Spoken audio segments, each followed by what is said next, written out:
notice Reimer wasn't out there. Is he going to play tonight, or is he ill?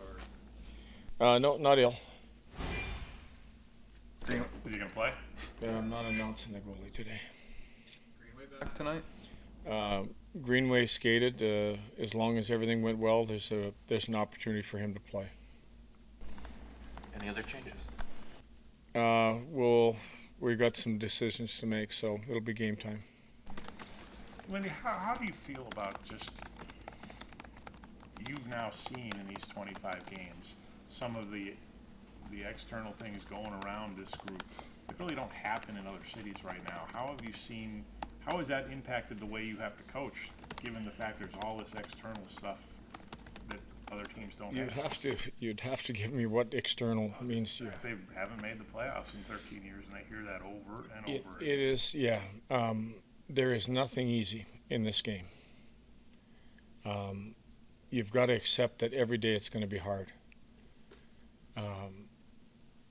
If you're expecting easy, we won't succeed. There's going to be hard things that happen in a game that you have to elevate your effort, your determination to get through. You can't cave into why is it so hard? Why is this happening to me? Like I said, we got through that period the other night with a 1-0 lead. You don't like the first goal. The second goal, we shouldn't have done what we did, and we created our own chaos in the game. And then how do you deal with that? I thought our bottom six dealt with it well. I thought we got great energy. We need that energy out of our top six. We need don't cave to this is going to be hard.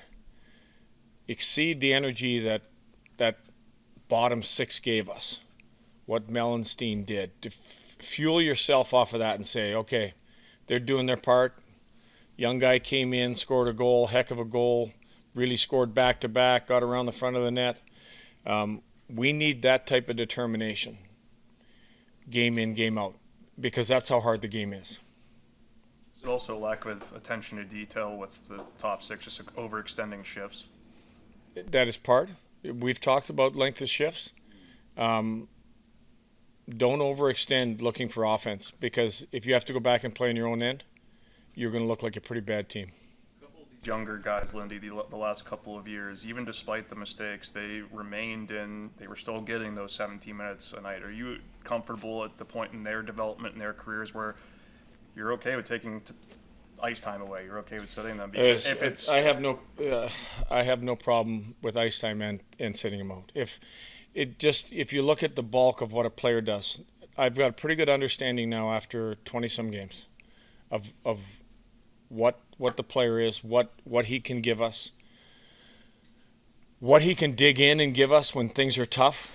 Can you dig in? Can you play when you're tired? Can you finish a shift? All that stuff. If you can't, and you can't maintain that for the game, then the next guy has to go in. You've lost 6 in a row here, but can you really hang on the fact that there are no moral victories, but clearly 46 games were there for you to win? You're not getting killed in all these games. I mean, Saturday was an aberration, but can you take from those 4 games that you have to just do more to get over the hump?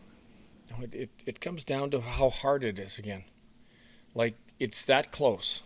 We talked about the odd-numbered rushes we had in the overtime to win the game. We talked about, the game we lost, I think it was Van Tomer, getting that. We didn't have the puck very much, but we had that one glorious opportunity. And inside of that, you had some, but don't succumb to why didn't it go in. Don't succumb to the moral victories. How about we have to do a little bit more. Every guy has to do a little bit more. Put the work ahead of anything else. Don't succumb to, I have to cave in on the back check because it didn't go in for me. Like, we gave up that rush. They gave us the opportunity to score, but because we didn't score doesn't mean you can't come back and stop in your end. What do you think about where Dylan's at through 25, 26 games here? I thought he started off really slowly. I thought he's gained some traction. You know, offensively, the puck is starting to go in the net for him. Defensively, I think he's struggled. And that's the area really trying to help him. But the way we're playing now is different, and I've explained this. Trying to help him with the way we're playing right now. His reads from the way it was set up in this, again, I'm saying is not a criticism because you get to choose how you get to play. He's had some reads he's really struggled with. We spent the last 2 days trying to simplify this. So 2 days of trying to, this morning, yesterday's practice, video of yesterday's practice on here's your sort out, here's your read. We can't give up what we gave up. And a lot of times that our centerman inside this system has a lot of work to do. Tage Thompson has a lot of work to do. I've asked those guys personally, if this is too hard, I'll put you on the wing. You'll play the wing. And that's for Dylan, that's for Tage. I think that Kozak coming in that is more accustomed to playing this way hasn't really made a mistake defensively.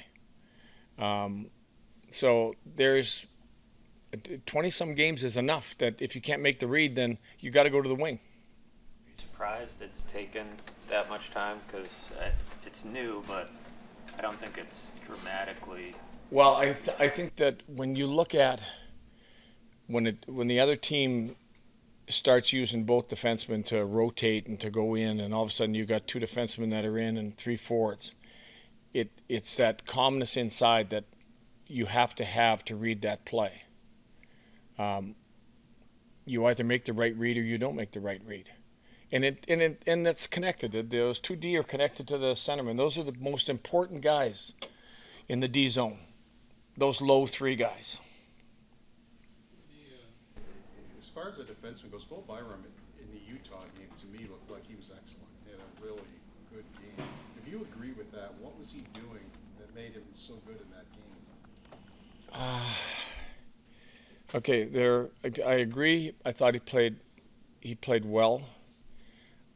I thought we moved the puck too slow in the game. I thought Bo was part of that.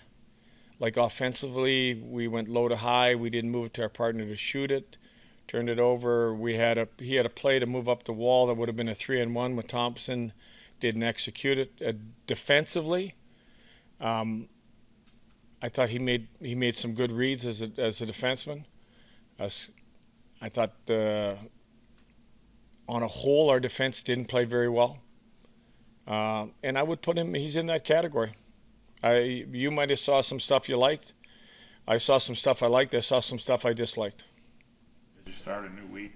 Is there any thought that Dahlin could be a candidate for the weekend, maybe? Yes. He got a little work today. Talked to him on post workout, and he said he's feeling pretty good.